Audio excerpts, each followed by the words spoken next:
Social സയൻസിലെ 7ാമത്തെ അധ്യായം സുരക്ഷിതമായിട്ടുള്ള നാളേക്ക് എന്ന പാഠഭാഗം. ഈ പാഠഭാഗത്തിൽ കഴിഞ്ഞ ക്ലാസ്സുകളിലായിട്ട് നമ്മൾ ചർച്ച ചെയ്തുകൊണ്ടിരിക്കുന്നത് നമുക്ക് അനുഭവപ്പെടുന്ന വിവിധ തരത്തിലുള്ള പ്രകൃതി ദുരന്തങ്ങളെക്കുറിച്ചും ആ പ്രകൃതി ദുരന്തങ്ങൾ ഉണ്ടാകാനുള്ള സാഹചര്യങ്ങളെക്കുറിച്ചും പിന്നീട് ആ സാഹചര്യങ്ങളെ മറികടക്കുന്നതിനായിട്ട് നമ്മൾ സ്വീകരിക്കേണ്ടുന്ന പ്രധാന നിലപാടുകൾ എന്തൊക്കെയാണെന്നും അതുപോലെ തന്നെ ഒരു ദുരന്തം ഉണ്ടായി കഴിഞ്ഞു കഴിഞ്ഞാൽ ഇനിയൊരു ദുരന്തം ഉണ്ടാവാതിരിക്കാനുള്ള പ്രധാന തയ്യാറെടുപ്പുകളും കാര്യങ്ങളുമൊക്കെയാണ് കഴിഞ്ഞ ക്ലാസ്സുകളിലായിട്ട് നമ്മൾ ചർച്ച ചെയ്തത്. ഇനിയിപ്പോൾ നമ്മൾ ഈ ക്ലാസ്സിൽ പറയാൻ പോകുന്നത് ഈ പാഠഭാഗത്തിന്റെ അവസാന ഭാഗമാണ്. അവസാന ഭാഗത്തിൽ നമുക്ക് പ്രധാനമായിട്ട് പഠിക്കാനുള്ളത് ഒരു ദുരന്തം ഉണ്ടായി കഴിഞ്ഞു കഴിഞ്ഞാൽ ആ ദുരന്ത സമയത്ത് ആ ദുരന്ത മുഖത്ത് നമ്മൾ ചെയ്യേണ്ടുന്ന ചില തയ്യാറെടുപ്പുകളെ കുറിച്ചും അതുപോലെ തന്നെ ഒരു ദുരന്ത നിവാരണ മേഖലയിൽ നമ്മുടെ കുട്ടികൾക്കുള്ള പങ്കിനെ കുറിച്ചും അതുപോലെ തന്നെ വിവിധ ദുരന്ത നിവാരണ അതോറിറ്റികളെ കുറിച്ചുമൊക്കെയാണ് ഇന്നത്തെ ക്ലാസ്സിൽ നമ്മൾ പറയാൻ പോകുന്നത്. ഒരു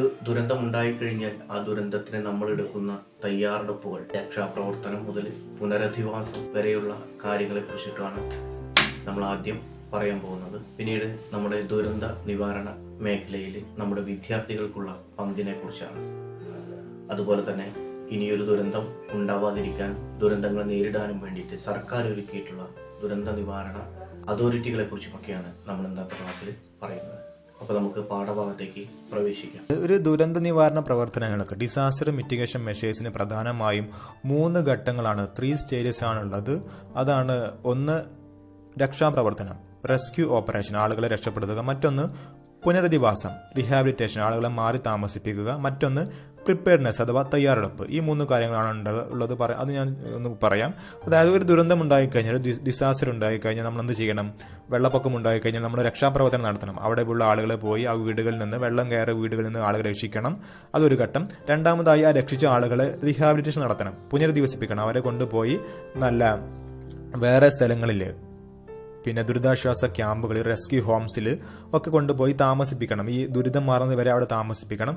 അതുപോലെ തന്നെ വീടുകളൊക്കെ നഷ്ടപ്പെട്ട് കഴിഞ്ഞിട്ടുണ്ടെങ്കിൽ അവർക്ക് വീടുകളൊക്കെ പിന്നീട് നിർമ്മിച്ചു കൊടുക്കണം.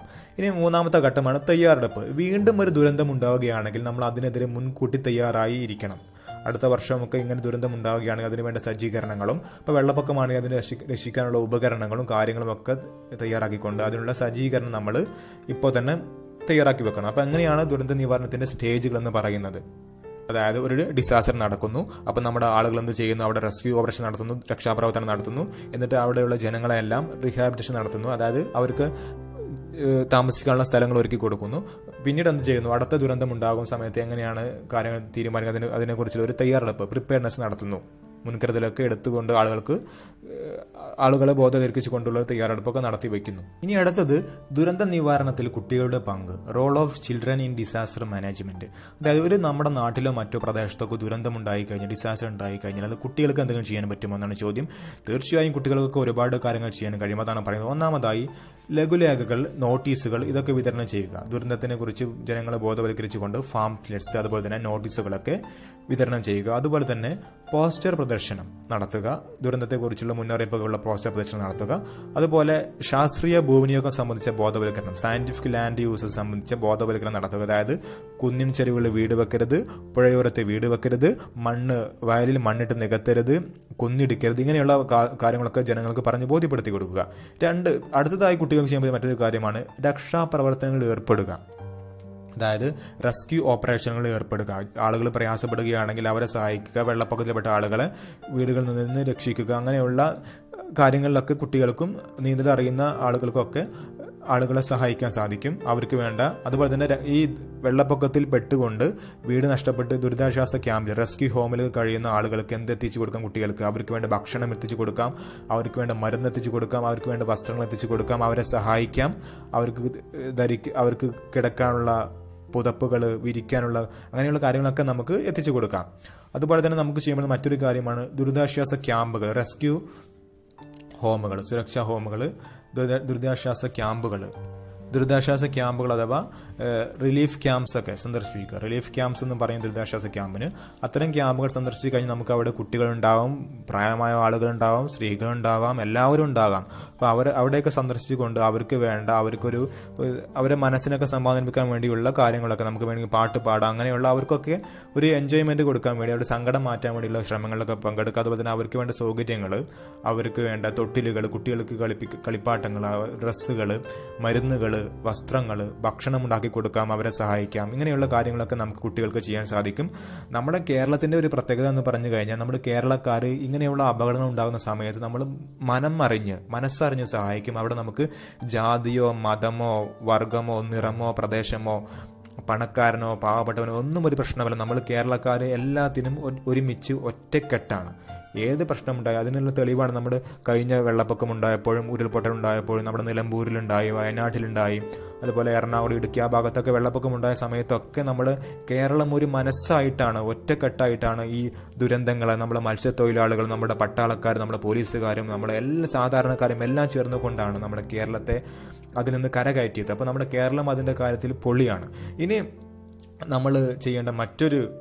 കുട്ടികൾ ചെയ്യേണ്ട മറ്റൊരു കാര്യമാണ് സുരക്ഷിതമായ ഇടങ്ങൾ കണ്ടെത്തുക. Find out the safe spot. അതായത് ഭൂകമ്പങ്ങളോ മറ്റോ ഒക്കെ ഉണ്ടായിക്കഴിഞ്ഞാൽ രക്ഷപ്പെടണം എന്നുള്ള ഒരു കാര്യം ചിന്തിച്ചുകൊണ്ട് അതിനു മുൻപേ തന്നെ നമ്മൾ ഇപ്പോൾ തന്നെ എന്ത് ചെയ്യുക, സുരക്ഷിതമായ സ്ഥലങ്ങൾ കണ്ടുവെക്കുക. നമ്മളിപ്പോൾ ഭൂകമ്പത്തെക്കുറിച്ച് പറയുകയാണെങ്കിൽ ഒഴിഞ്ഞ സ്ഥലങ്ങളിലാണ് പോയി നിൽക്കേണ്ടത്. അപ്പോൾ നമ്മളൊരു സ്കൂളിൻ്റെ ഗ്രൗണ്ടൊക്കെ കണ്ടുവെക്കുക. നമ്മൾ സ്കൂളിൽ ഒരു ഭൂകമ്പം ഉണ്ടായിക്കഴിഞ്ഞാൽ എല്ലാവരും ഉടനെ ഗ്രൗണ്ടിലേക്കാണ് പോകേണ്ടത്, കാരണം അവിടെ അപകടം കുറയും. അങ്ങനെയുള്ള സുരക്ഷിത സ്ഥലങ്ങൾ കണ്ടുവെക്കുക. അതുപോലെ തന്നെ നമ്മൾ എന്തെങ്കിലും അപകടങ്ങൾ ഉണ്ടായിക്കഴിഞ്ഞാൽ ആംബുലൻസിനെ എവിടുന്ന് കിട്ടും, ഫയർഫോഴ്സിനെ എവിടുന്ന് കിട്ടും, ആശുപത്രി എങ്ങനെ പോകും, അങ്ങനെയുള്ള കാര്യങ്ങളൊക്കെ നമ്മൾ മുൻകൂട്ടി അതിനെക്കുറിച്ചുള്ള ഐഡിയകളൊക്കെ നമ്മൾ മനസ്സിലുണ്ടാക്കി വെക്കുക. ഇനി അതുപോലെ ദുരന്തം പിന്നെ ലഘൂകരിക്കാനുള്ള മറ്റൊരു മാർഗമാണ് മോക്ക് ഡ്രിൽ എന്ന് പറയുന്ന ഒരു സംവിധാനം. മോക്ക് ഡ്രിൽ എന്ന് പറഞ്ഞാൽ ഒരു അഭിനയമാണ്. അതായത് ദുരന്തം ഉണ്ടായിക്കഴിഞ്ഞാൽ ഇങ്ങനെയാണ് അതിനെ പ്രതിരോധിക്കേണ്ടത്, ഇങ്ങനെയാണ് പരിഹരിക്കേണ്ടത് എന്ന് കാണിക്കാൻ വേണ്ടിയുള്ള ഒരു മോക്ക് ഡ്രില്ല്.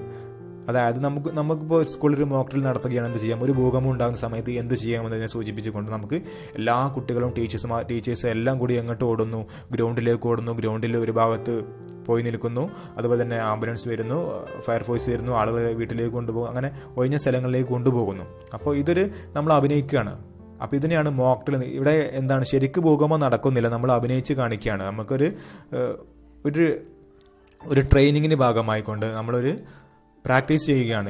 അങ്ങനെ ഉണ്ടാകുമ്പോൾ നമ്മൾ ഇങ്ങനെ ചെയ്യണമെന്ന് പറഞ്ഞുകൊണ്ടുള്ളൊരു അതിനെയാണ് മോക്ക് ഡ്രിൽ എന്ന് പറയുന്നത്. അഭിനയിച്ചുകൊണ്ട് നമ്മൾ കാര്യങ്ങൾ പഠിക്കുന്നതിനാണ് മോക്ക് ഡ്രിൽ എന്ന് പറയുന്നത്. അപ്പോൾ ഇത്തരം കാര്യങ്ങളൊക്കെ കുട്ടികൾക്ക് ചെയ്യാൻ സാധിക്കുന്നതാണ്. കുട്ടികൾ ചെയ്താൽ അത് പിന്നീട് ആ സമൂഹം വളർന്നു പെയ്താൽ കഴിഞ്ഞാൽ സമൂഹത്തിൽ എല്ലാവർക്കും ഇതിനെക്കുറിച്ചൊക്കെയുള്ള ബോധം ഉണ്ടാകും. അപ്പോൾ നല്ലൊരു സമൂഹമായി നമ്മുടെ കേരളം മാറും, ലോകം മാറും.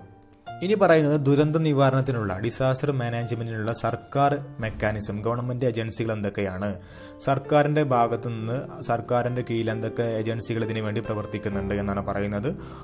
പ്രധാനമായും 3 കുറിച്ചാണ് പറയുന്നത്. ഒന്നാമതായി കേരള സംസ്ഥാന ദുരന്ത നിവാരണ authority, Kerala state disaster management authority, KSDMA ചുരുക്കപ്പേരാണത്. രണ്ടാമതായി സംസ്ഥാന അടിയന്തരഘട്ട കാര്യനിർവഹണ കേന്ദ്രം, state emergency operation centre, SEOC. മൂന്നാമതായി ജില്ലാ അടിയന്തരഘട്ട കാര്യനിർവഹണ കേന്ദ്രം, district emergency operation centre, DEOC. ഇവിടെയൊക്കെ പ്രവർത്തനം എന്ന് പറഞ്ഞു കഴിഞ്ഞാൽ എന്തെങ്കിലും ദുരന്തം ഉണ്ടായിക്കഴിഞ്ഞാൽ ആ ദുരന്തങ്ങളിലേക്ക് മേൽനോട്ടം വഹിക്കുന്നു. അതുപോലെ ദുരന്തമുണ്ടാകുന്ന സമയത്ത് സംസ്ഥാനങ്ങൾ പാലിക്കേണ്ട മുന്നറിയിപ്പുകൾ എന്തൊക്കെയാണ്, എന്തൊക്കെ നടപടികൾ സ്വീകരിക്കണം, ദുരന്തത്തിനെ കുറിച്ചുള്ള ആളുകൾക്ക് മുന്നറിയിപ്പ് കൊടുക്കുക, ഇതൊക്കെ ഈ ഏജൻസികളുടെ ചുമതലയാണ്. അപ്പോൾ ജില്ലകളിൽ ഈ ജില്ലാ ഏജൻസി തീരുമാനിക്കുന്നു. സംസ്ഥാനത്തെ ബാധിക്കുന്ന കാര്യങ്ങളൊക്കെ ജില്ലാ ഏജൻസി പറയുന്നു. സംസ്ഥാന ദുരന്ത നിവാരണ അതോറിറ്റി ഈ ജില്ലാ അതോറിറ്റികൾക്കൊക്കെ നിർദ്ദേശങ്ങൾ കൊടുക്കുന്നു. അതുപോലെ തന്നെ ദുരന്തമുണ്ടായി കഴിഞ്ഞാൽ അവിടെയുള്ള ഹോസ്പിറ്റലുകൾ, അതുപോലെ തന്നെ പോലീസ്, ഫയർഫോഴ്സ്, പൊതുമരാമത്ത്, പബ്ലിക് ഡിപ്പാർട്ട്മെന്റ്, ഇങ്ങനെയുള്ള വകുപ്പുകളെയൊക്കെ ഒരുമിച്ച് ചേർത്തുകൊണ്ട് ദുരിതാശ്വാസ പ്രവർത്തനങ്ങൾ, ആളുകളെ രക്ഷിക്കാനുള്ള പ്രവർത്തനങ്ങൾ നടത്തുക എന്ന ഡിസാസ്റ്റർ മാനേജ്മെന്റ് ആക്ടിവിറ്റീസ് നടത്തുക എന്നതാണ് ഈ 3 ഏജൻസികളുടെയൊക്കെ പ്രധാനപ്പെട്ട ലക്ഷ്യം. മാത്രമല്ല ജനങ്ങൾക്ക് ഈ ഇതിനെക്കുറിച്ചുള്ള അറിയിപ്പുകൾ നൽകുക, ജനങ്ങൾക്ക് ഇതിനെക്കുറിച്ച് സ്വീകരിക്കേണ്ട നടപടികൾ പറഞ്ഞു കൊടുക്കുക. ഇതൊക്കെ ഈ ഏജൻസികളുടെ, സർക്കാർ ഏജൻസികളുടെ ചുമതലയാണ്. അപ്പോൾ ഇന്നത്തെ ക്ലാസ്സിൽ നമ്മൾ പ്രധാനമായും പറഞ്ഞത് എന്താണ്? ഇന്നത്തെ ക്ലാസ്സിൽ നമ്മൾ പറഞ്ഞത് ദുരന്ത നിവാരണ അതോറിറ്റിയുടെ വിവരങ്ങളെക്കുറിച്ചും, അതുപോലെ തന്നെ ദുരന്ത നിവാരണത്തിൽ വിദ്യാർത്ഥികൾക്കുള്ള പങ്കിനെക്കുറിച്ചും, അതുപോലെ തന്നെ ദുരന്ത നിവാരണ തയ്യാറെടുപ്പുകൾ എന്തൊക്കെയാണെന്നുള്ളതിനെക്കുറിച്ചുമൊക്കെയാണ് നമ്മൾ ഇന്നത്തെ ക്ലാസ്സിൽ ചർച്ച ചെയ്തത്. വീണ്ടും അടുത്ത പാഠഭാഗവുമായി അടുത്ത ക്ലാസ്സിൽ നമുക്ക് കാണാം.